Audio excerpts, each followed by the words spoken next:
ప్రియమైన వాళ్ళారా, ప్రభు యేసుక్రీస్తు నామములో ఈ ఉదయకాల సమయాన మీ అందరికీ నాకు హృదయపూర్వక వందనాలు తెలుపుకొంచున్నాను. ఈ రోజంతా కూడా మీరు చెప్పే అన్ని విషయాలు దేవుని హస్తము మీకు తోడయుండి మీకు జయాన్ని కలుగుజేయుగాక. ప్రియులారా, ఏలియా ప్రవక్త ఇశ్రాయేలును అడిగినటువంటి ఒక ప్రశ్నను గురించి మనము ధ్యానించుకుంటున్నాం. ప్రియమైన దేవుని బిడ్డారా, ఏలియా ప్రవక్త మొదటి రాజుల గ్రంథము 18వ అధ్యాయము 21వ వచనంలో ఇశ్రాయేలును అడుగుతున్నారు, మీరు ఎంతవరకు 2 తలంపులతో మీరు నడుచుతారు అనేటువంటి ప్రశ్నను ఏలియా ప్రవక్త ఇశ్రాయేలుతో ఆయన వేసేది మనం చూస్తున్నాం. ప్రియమైన దేవుని బిడ్డలారా, మన జీవితాల్లో కూడా మనము 2 తలంపులతోనే మనం నడుస్తున్నామండి. అంటే కొన్ని రోజులేమో లోకానికి మనం నిజంగా ఉంటున్నాము, కొన్ని రోజులు దేవునికి మనం నిజంగా ఉంటున్నాము.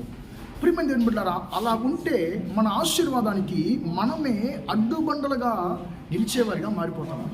ఇప్పుడు ఏలియా దినాల్లో 3.5 సంవత్సరము వర్షము మంచు కురవకుండా దేవుడు ఆకాశాన్ని బంధించి వేస్తున్నాడు. చాలామంది అడుగుతున్నారు, దేవునికి అసలు కనికరం లేదు, 3.5 సంవత్సరం అయినా వర్షము మంచు కురవకుండా ఎందుకు ఆకాశాన్ని బంధించాడు, అసలు మీ దేవునికి కనికరం లేదని చెప్పి అంటే పిల్లరా వాడు ఇష్టం వచ్చినట్టు మాట్లాడతారు.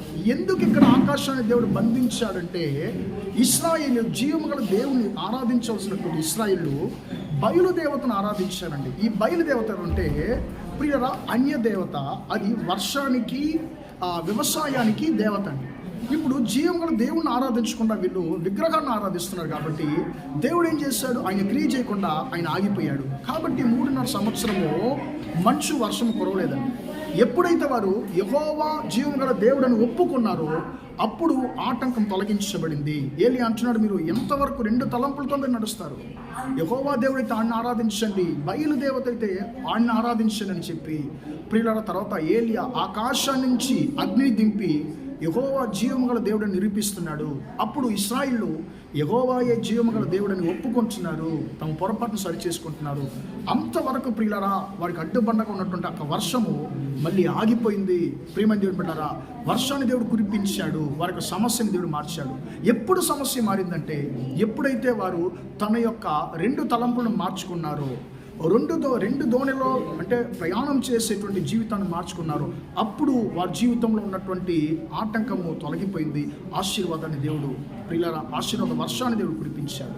ప్రియమైన దేవుని బిడ్డలారా, ఈరోజు మనం కూడా 2 తలంపుల్లో ఉన్నట్లయితే, కొంత లోకము కొంత యేసయ్య అనేటువంటి తలంపులో ఉన్నట్లయితే, ఈరోజు మన జీవితాన్ని మనం మార్చుకుందాం. యేసయ్యే దేవుడు, అయ్యా నేను నిన్నే వెంబడిస్తాను అనేటువంటి తలంపులతో మనం ముందుకు సాగదాం. ప్రార్థన చేద్దాం.